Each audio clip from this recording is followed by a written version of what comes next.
Assalamu alaikum wa rahmatullahi wa barakatuh, chère communauté. Faisons une expérience. Ferme les yeux un instant, respire profondément. Sens ton cœur battre, sens ton souffle circuler. Tu es vivant et chaque battement de ton cœur est écrit par celui qui n'oublie rien, celui qui n'échoue jamais. Allah. Maintenant, pose-toi cette question. Est-ce que tu n'es pas en train de t'accrocher à quelque chose qu'Allah veut justement t'enlever? Nous passons une grande partie de nos vies à courir, à tendre les mains, à vouloir saisir des choses qui nous échappent encore et encore. Nous insistons, nous forçons, nous luttons contre des murs invisibles, une relation que l'on s'acharne à maintenir, un projet que l'on pousse malgré les blocages, une opportunité qu'on croit absolument nécessaire à notre bonheur. Et plus on force, plus tout devient lourd. On se fatigue, on s'épuise, on s'écroule intérieurement. Et si ce n'était pas un hasard? Et si, derrière ce blocage, il y avait une sagesse que nous ne voyons pas? Le monde d'aujourd'hui glorifie l'insistance. On nous dit « Ne lâche jamais, contrôle tout, impose-toi, prends de force ce que tu veux. » Mais l'islam nous enseigne une autre voie, celle de la soumission, celle de la confiance en Allah, celle de l'abandon du cœur. Ne pas forcer, ce n'est pas être faible, c'est reconnaître que ton Créateur détient les clés que toi, tu n'as pas. Le prophète nous a transmis une image simple et bouleversante.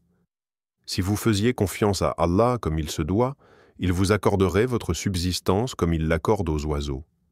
Ils partent le matin, le ventre vide, et reviennent le soir rassasiés. Réfléchis à cela. Les oiseaux ne restent pas immobiles dans leur nid, ils agissent, ils sortent, ils cherchent, mais ils ne s'angoissent pas sur demain, ils ne forcent pas les choses. Ils avancent, et Allah pourvoit.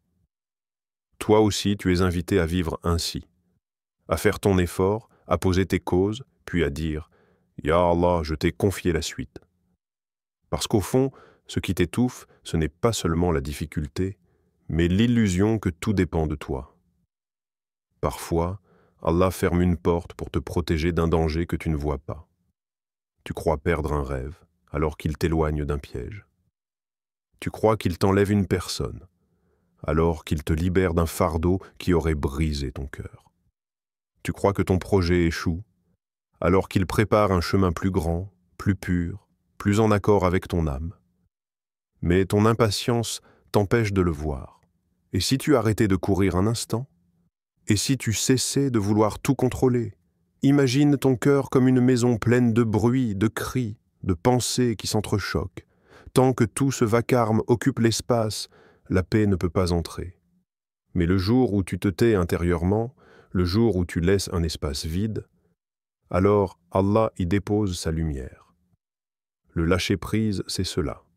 Faire taire les illusions, déposer ton fardeau et dire sincèrement « Allah, toi tu sais, et moi je ne sais pas.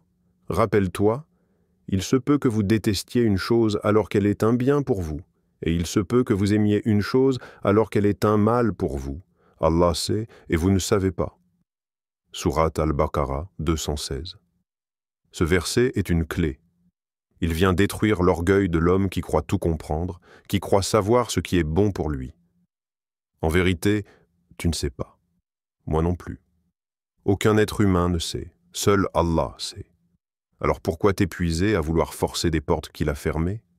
Pourquoi t'acharner sur des chemins qu'il a rendus lourds? Quand Allah ferme une porte, c'est qu'il en a une autre prête pour toi. Tu ne la vois peut-être pas encore, mais elle existe. Imagine-toi marcher dans une forêt sombre. Devant toi, un sentier barré. Tu frappes, tu insistes, tu cries, tu pleures.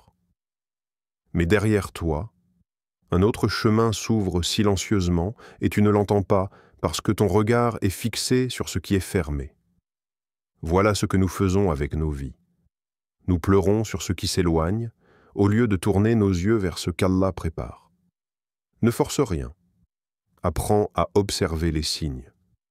Si une personne s'éloigne malgré tes efforts, peut-être que c'est une protection.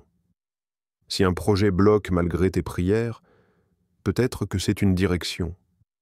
Si ta vie semble ralentie, peut-être qu'Allah te dit « Arrête de courir, écoute, je suis là ». Respire encore une fois, inspire profondément. Lâche ce que tu ne peux pas porter et confie à Allah ce qui pèse trop lourd pour toi. Tu verras, au moment où tu lâches prise, c'est là que tout commence. Il était une fois un jeune homme. Son cœur débordait de rêves, d'ambition, d'espoir. Il avait choisi une direction précise et il y avait investi tout ce qu'il possédait, son temps, son énergie, son argent, et même ses nuits passées à invoquer Allah. Chaque prière qu'il faisait, chaque larme qu'il versait portait le même nom, ce projet. Il en avait fait son horizon, son obsession. Il croyait que sa vie dépendait de sa réalisation. Il priait, il jeûnait, il demandait à Allah de lui accorder cette porte qu'il voyait comme une délivrance. Et chaque fois qu'il croyait toucher au but, la porte se refermait, silencieusement, brutalement, définitivement. Il ne comprenait pas. Comment Allah pouvait-il laisser son serviteur sincère souffrir ainsi? Comment ses prières pouvaient-elles rester sans réponse? Jour après jour, la frustration grandissait. Et un soir, dans un moment de désespoir, il osa poser la question que beaucoup d'entre nous chuchotent en silence. Pourquoi moi, ya Allah? Pourquoi me laisser dans ce vide? Ce qu'il ne savait pas, c'est qu'Allah avait vu ce qu'il ne pouvait pas voir. Derrière cette porte qu'il suppliait d'ouvrir, se cachait un piège, un danger invisible. Ce qu'il croyait être son rêve, en réalité, aurait brisé son cœur, détruit son avenir et peut-être même éteint sa foi. Mais dans sa miséricorde, Allah avait décidé de l'en détourner. Nous ressemblons souvent à ce jeune homme. Nous nous accrochons à ce qui brille, à ce qui attire nos désirs, persuadés que notre bonheur s'y trouve. Et lorsque tout s'écroule, nous accusons la vie, nous doutons, nous pleurons. Mais en vérité, c'est Allah qui nous protège d'un mal que nous ne voyons pas. Pense à ce travail que tu voulais absolument, mais qui t'a échappé au dernier moment. Tu as peut-être pleuré cette perte comme une injustice. Mais qu'Allah te montrait en réalité un environnement toxique, un lieu qui aurait tué ton âme doucement, jour après jour. Souviens-toi de cette relation que tu voulais sauver à tout prix. Tu étais prêt à tout donner, même à t'oublier, et malgré tes efforts, elle a pris fin. Tu as cru que c'était une punition. Mais qu'Allah voulait te libérer d'un attachement qui t'empêchait de grandir, qui t'aurait brisé plus tard. Regarde ce plan que tu avais construit avec tant de soin. Il s'est effondré devant tes yeux et tu t'es dit que tout était fini. Mais qu'Allah avait déjà écrit un chemin plus vaste, plus lumineux, un chemin que tu ne pouvais même pas imaginer. C'est un secret difficile à accepter. Allah ne ferme jamais une porte sans en ouvrir une meilleure. Le problème, ce n'est pas la porte fermée. Le vrai problème, c'est notre obstination à frapper là où Allah a mis un verrou. Le Coran nous rappelle cette vérité avec force. Il se peut que vous détestiez une chose, alors qu'elle est un bien pour vous. Et il se peut que vous aimiez une chose, alors qu'elle est un mal pour vous. Allah sait, et vous ne savez pas. Sourate Al-Baqarah 216. Ce verset, c'est comme une lumière qui vient percer nos ténèbres. Il nous rappelle notre ignorance et la science parfaite de notre Créateur. Quand tu perds quelque chose que tu voulais de tout ton cœur, ne pense pas qu'Allah t'a abandonné. Dis-toi plutôt, Allah sait ce que j'ignore. Le jeune homme de notre histoire, après des mois de lutte intérieure, a fini par s'apaiser. Il a cessé de se battre contre ce mur. Il a cessé de pleurer sur cette porte verrouillée. Et le jour où il a tourné son regard ailleurs, il a découvert une autre ouverture, plus belle, plus vaste, plus en accord avec ce qu'il était réellement. Il n'avait jamais pensé que sa vie pouvait prendre cette direction. Il n'aurait jamais osé en rêver. Mais Allah l'y avait guidé doucement, en lui brisant d'abord ce qu'il croyait essentiel. Et c'est là qu'il a compris. Parfois, Allah détruit nos plans pour nous offrir quelque chose de bien plus grand. Peut-être que toi aussi, aujourd'hui, tu es devant une porte fermée. Peut-être que tu t'épuises à frapper, à pleurer, à prier pour qu'elle s'ouvre. Mais prends ce silence comme un signe. Ce n'est pas la fin. Ce n'est pas un refus.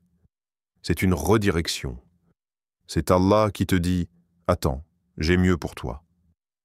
Il y a une idée fausse qui traverse nos esprits dès qu'on entend ces mots, lâcher prise. Beaucoup pensent ce que cela signifie abandonner, se résigner, croiser les bras et attendre que tout se règle tout seul. Mais en vérité, dans la voie d'Allah, lâcher prise n'a rien à voir avec l'abandon. L'abandon, c'est perdre l'espoir, se dire « je n'y arriverai jamais ». C'est tourner le dos à l'effort, refuser d'agir, sombrer dans l'inertie. Mais lâcher prise, c'est tout le contraire. C'est poser ton effort avec sincérité, puis libérer ton cœur de l'angoisse du résultat. C'est agir comme si tout dépendait de toi, mais prier comme si tout dépendait d'Allah. Le prophète nous a donné une image d'une clarté éclatante, les oiseaux. Chaque matin, ils quittent leur nid le ventre vide, ils s'élancent, ils volent, ils cherchent, ils n'attendent pas que la nourriture vienne frapper à leur porte. Mais ils ne s'inquiètent pas non plus pour le soir. Ils avancent, confiants, et Allah les nourrit. Voilà la vraie définition du lâcher-prise. Faire les causes, puis confier le résultat au Seigneur des mondes. Regarde ta propre vie. Combien de fois t'es-tu retrouvé prisonnier de tes propres attentes? Tu tires sur la corde de toutes tes forces, tu veux que les choses se passent exactement comme tu l'as décidé. Tu t'accroches à cette personne, à ce projet, à cette idée. Et plus tu tires, plus tu t'étouffes. C'est cela, l'angoisse. S'enfermer dans un scénario écrit par toi-même, en oubliant que ton destin est déjà entre les mains d'Allah. Lâcher prise, ce n'est pas dire « j'arrête d'essayer ». Non, c'est dire « j'essaie » et ensuite je laisse Allah choisir pour moi. C'est comme un cultivateur qui plante une graine. Il la met dans la terre, il l'arrose, il la protège du mieux qu'il peut. Mais il ne peut pas forcer le soleil à briller, ni la pluie à tomber, ni la graine à pousser plus vite. Il fait ce qu'il peut, et le reste appartient à celui qui fait jaillir la vie du néant. Tu sais, ce qui fatigue nos âmes, ce n'est pas l'effort lui-même. C'est la volonté de contrôler l'incontrôlable. C'est vouloir écrire chaque ligne de notre histoire, alors qu'Allah en est l'auteur. Lâcher prise, c'est remettre le stylo entre ses mains en disant « Écris pour moi ce qui est meilleur, même si je ne le comprends pas maintenant. » Et c'est là que tu découvres une liberté incroyable. Parce que au moment où tu arrêtes de vouloir tout maîtriser, ton cœur s'apaise. Tu n'es plus écrasé par la peur du futur. Tu n'es plus obsédé par ce qui échappe à ton pouvoir. Tu fais ton devoir et tu acceptes que le reste appartient à Allah. Le Coran nous rappelle une vérité précieuse. Allah me suffit et il est le meilleur des protecteurs. Sourate Al-Imran 373. Cette phrase est comme un bouclier pour le cœur. Répète-la. Murmure-la quand l'angoisse monte. Crie-la en silence quand tout semble perdu. Tu verras que la paix descendra dans ton âme, doucement, comme une pluie qui éteint un feu. Alors, souviens-toi, lâcher prise, ce n'est pas fuir la vie. Ce n'est pas abandonner tes efforts. C'est au contraire vivre pleinement, mais en confiance. C'est marcher avec énergie, tout en sachant que la route appartient à Allah. Chaque fois que tu sens que ton cœur s'accroche trop fort, rappelle-toi des oiseaux. Rappelle-toi de la graine enfouie dans la terre. Rappelle-toi que ton rôle est de poser les causes et qu'ensuite, il y a un maître au-dessus de toi qui gère ce que tu ne vois pas. Il y a des moments dans ta vie où tout te semble figé. Tu pries, tu invoques, tu pleures. Et malgré cela, rien ne change à tes yeux. Le ciel te paraît silencieux, les jours passent et ton cœur se demande « Est-ce qu'Allah m'a oublié ?» Mais écoute bien. Le silence d'Allah n'est pas un oubli. Ce silence, c'est le sol fertile dans lequel il prépare ton miracle. Pense à une graine. Quand on la met dans la terre, elle disparaît. Elle s'enfonce dans l'obscurité, elle semble même mourir. Plus de couleur, plus de lumière, seulement le noir et l'attente. Mais sous la surface, quelque chose d'invisible se passe. La graine s'ouvre, se déchire, et c'est justement cette déchirure qui donne naissance à une vie nouvelle. Un matin, sans prévenir, une tige perce la terre et s'élève vers la lumière. Ta vie ressemble à cela. Tu crois que rien ne bouge, alors qu'Allah prépare quelque chose pour toi, loin de ton regard. Tu crois que tes prières se perdent dans le vide, alors qu'au même moment, dans le monde de l'invisible, un chemin s'éclaire. Mais toi, tu ne vois encore que l'obscurité.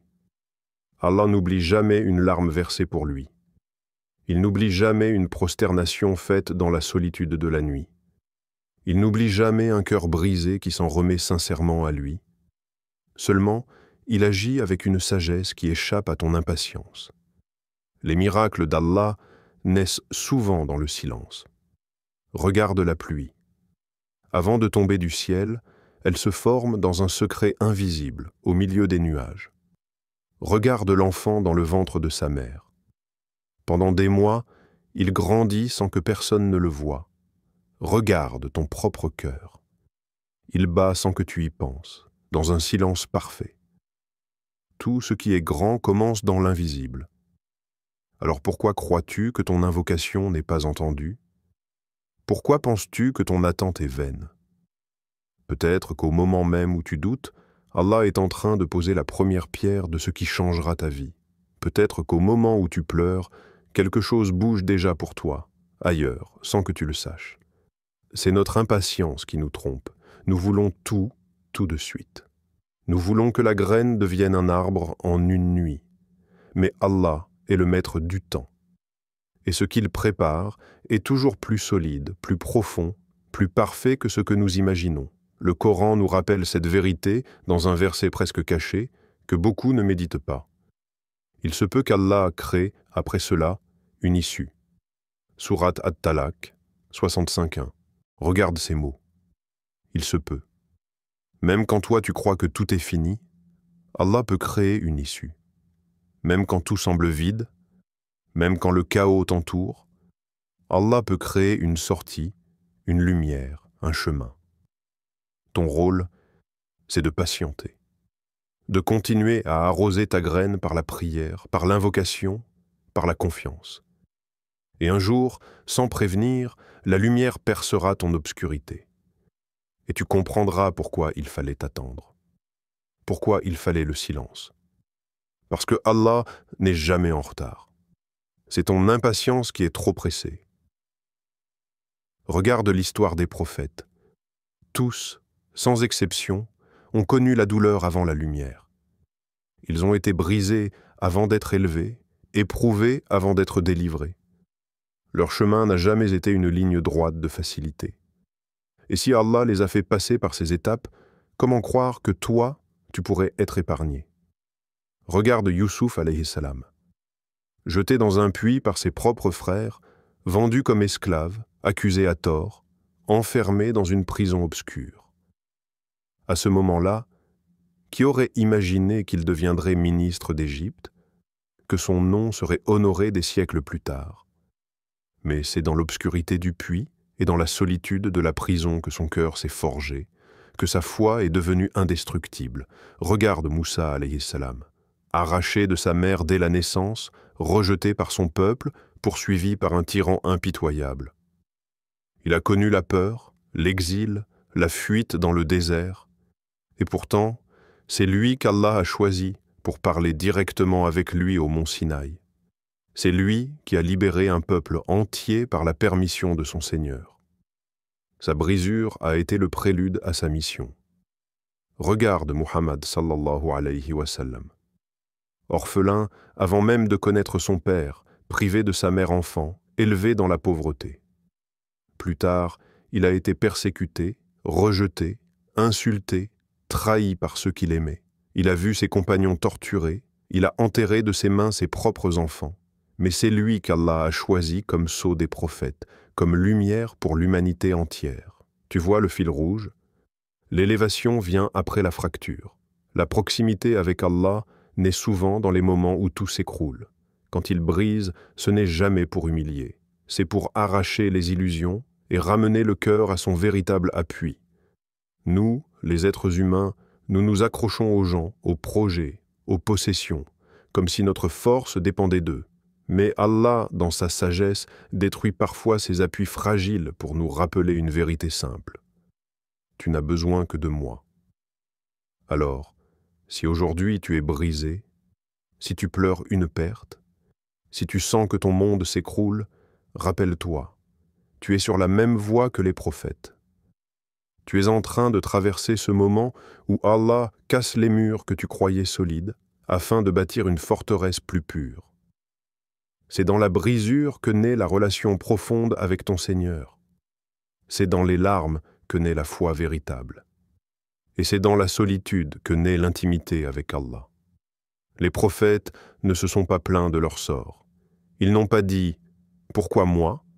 Ils ont dit « Seigneur, aide-moi. Seigneur, sois avec moi. Seigneur, je t'appartiens. » Et Allah a répondu toujours « Ne crois donc pas que ta douleur est vaine. Ne crois pas que ton cœur brisé est oublié. Chaque fissure, chaque larme, chaque perte est une préparation, une purification, une élévation. Un jour, tu regarderas en arrière et tu comprendras pourquoi il fallait perdre ce que tu croyais indispensable. Pourquoi il fallait traverser cette obscurité. Et tu diras, comme Youssouf à la fin de son histoire, « Ô mon Seigneur, tu m'as donné une part de royauté. Tu m'as enseigné l'interprétation des rêves, créateur des cieux et de la terre. Tu es mon protecteur, ici-bas et dans l'au-delà. Fais-moi mourir soumis à toi et fais-moi rejoindre les vertueux. » Sourate Youssouf 1201. Écoute bien. Quand Allah te brise, ce n'est pas pour t'humilier. Quand il ferme une porte, ce n'est pas pour t'écraser. Quand il t'arrache ce que tu aimais, ce n'est pas pour te punir. Non. C'est pour te préparer à quelque chose de plus grand. Tu vois, Allah connaît ton cœur mieux que toi-même. Il sait ce qui t'attache à ce qui est scobe et fragile. Il sait ce qui te détourne de lui. Alors parfois, il coupe, il arrache, il détruit. Non pas pour te laisser vide, mais pour faire de la place à ce qu'il veut vraiment y mettre, sa lumière, sa guidance, son amour. Tu pleures une relation qui s'est éteinte? Peut-être qu'Allah t'en libère pour t'offrir un amour plus pur, plus sincère, qui te rapproche de lui. Tu souffres d'avoir perdu une opportunité?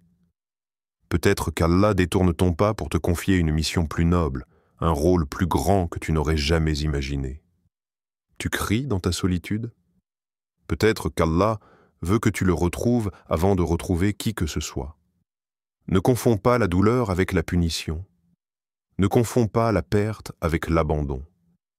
Chaque larme est une purification. Chaque échec apparent est un entraînement. Chaque silence est une préparation. Regarde autour de toi. Ceux qui avancent, ceux qui rient, ceux qui semblent réussir sans épreuve, ne crois pas que leur facilité est un signe de proximité avec Allah. Parfois, la facilité est une épreuve encore plus grande que la difficulté. Mais toi, si Allah t'éprouve, c'est qu'il veut t'élever. Tu ne peux pas comprendre tout de suite. Tu ne peux pas voir le puzzle complet.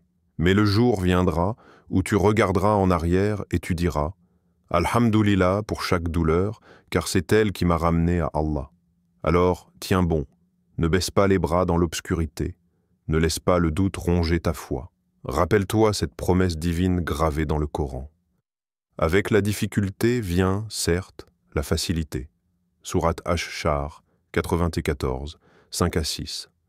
Pas après la difficulté, pas un jour lointain, avec. Cela veut dire que dans l'épreuve même, la solution existe déjà. Dans la douleur même, il y a déjà une guérison en train de naître. Ne laisse pas Shaitan te faire croire que tu es abandonné. Ne laisse pas ton ego te faire croire que tu es puni. Dis-toi au contraire, si Allah m'éprouve, c'est qu'il m'aime. Si Allah me brise, c'est qu'il veut me reconstruire plus fort. Si Allah ferme cette porte, c'est qu'il en a une meilleure pour moi. Tiens bon. Reste debout, même avec les larmes aux yeux. Continue de prier, même avec un cœur lourd. Continue d'invoquer, même dans le silence. Parce qu'un jour, cette douleur qui te pèse aujourd'hui deviendra ta force. Ce qui te semble être une fin sera en réalité le début d'une renaissance. Ferme les yeux un instant, écoute ton souffle. Sens ce calme fragile qui s'installe quand tu cesses de courir, quand tu cesses de lutter contre ce que tu ne peux pas contrôler. C'est dans cet espace silencieux que naît la patience. Et c'est dans la patience que se cache la paix. Allah n'attend pas de toi que tu sois invincible. Il n'attend pas de toi que tu sois toujours fort. Il attend de toi que tu lui fasses confiance, même quand ton cœur tremble, même quand tes yeux pleurent. La patience n'est pas de sourire à l'épreuve comme si elle n'existait pas. La patience, c'est de rester attaché à Allah malgré la douleur, malgré l'attente, malgré l'incompréhension. Quand tu dis « Hasbi Allahu wa ni'mal wakil » Allah me suffit et il est le meilleur des protecteurs, tu ouvres une porte invisible. Tu déclares à ton cœur qu'il n'a plus besoin de s'accrocher à ce qui échappe à ton contrôle. Tu le rappelles à son unique refuge, Allah. Souvent, c'est l'impatience qui nous brise. Nous voulons voir les résultats immédiatement. Nous voulons que nos invocations deviennent réalité sans délai. Mais la patience, c'est l'art de croire qu'Allah agit même quand tu ne vois rien. C'est l'art de se rappeler que les graines ne poussent pas en une nuit, que les fruits ne mûrissent pas en un instant. La patience, ce n'est pas une prison, c'est une protection. Elle t'empêche de sombrer dans le désespoir. Elle nourrit ton cœur d'une certitude douce. Ce que je vis aujourd'hui ne m'écrasera pas. Ce que je vis aujourd'hui prépare ma guérison. Regarde la mer. Quand les vagues sont agitées, le bruit est assourdissant. Mais sous la surface, dans les profondeurs, l'eau reste calme, immobile, paisible. Voilà ce que la patience fait à ton cœur. Même si ton monde extérieur s'agite, à l'intérieur, un océan silencieux se forme. Et c'est là que tu retrouves la paix. Pas une paix fabriquée, pas une paix qui dépend des circonstances, mais une paix qui descend d'Allah. Une paix que rien ni personne ne peut enlever, car elle ne vient pas de toi, elle vient de lui. Alors quand tu sens que ton cœur s'emballe, quand tes pensées se bousculent et que ton âme s'épuise, fais une pause. Dis-toi, « Ya Allah, toi tu sais, et moi je ne sais pas. Toi tu vois, et moi je suis aveugle. Toi tu tiens mon destin dans tes mains, alors je m'abandonne à toi. » Et laisse ces mots descendre doucement en toi, comme une pluie qui rafraîchit une terre brûlée. La patience n'est pas seulement d'attendre, c'est d'attendre avec confiance, c'est d'attendre avec sérénité, c'est d'attendre en sachant que celui qui t'a créé ne t'oubliera jamais. Il y a des instants où tu crois que tout est fini, où tes forces t'abandonnent, où tes prières semblent se perdre entre la terre et le ciel, où ton cœur ne trouve plus la lumière. Mais sache-le, ce n'est jamais la fin. C'est le début d'une renaissance. Allah n'abandonne jamais son serviteur. Jamais. Même dans tes nuits les plus sombres, il t'entend. Même quand tes mots s'étouffent dans tes larmes, il les recueille. Même quand tu n'as plus la force de lever les mains, il connaît ce que ton cœur murmure en silence. Ton épreuve n'est pas une tombe, elle est une matrice. Ce que tu crois être un effondrement est en réalité une construction invisible. Allah t'arrache à ce que tu croyais essentiel pour t'offrir ce qui est éternel. Il te dépouille de tes appuis fragiles pour que tu t'appuies enfin sur lui seul. Rappelle-toi cette promesse inscrite dans le Coran, douce comme une caresse pour les cœurs brisés. À côté de la difficulté est, certes, une facilité. Sourate Ash-Shar, 94-6. Pas après, avec. Cela veut dire que même au milieu de la douleur, une issue se dessine déjà. Même au cœur du chaos, une harmonie se prépare. Imagine une aurore. Avant qu'elle n'apparaisse, la nuit est toujours plus sombre. Mais soudain, une lueur fend l'horizon et tout change. Voilà ce qu'Allah fait avec ton âme. Il te laisse traverser l'obscurité pour que tu goûtes pleinement à la lumière. Et quand cette lumière viendra, tu souriras en pleurant. Tu comprendras pourquoi il fallait attendre, pourquoi il fallait perdre, pourquoi il fallait être brisé. Et tu diras, Alhamdulillah pour chaque douleur, car c'est elle qui m'a ramené à Allah. Ne crois pas que tu es seul. Chaque larme que tu verses est un pas vers ton Seigneur.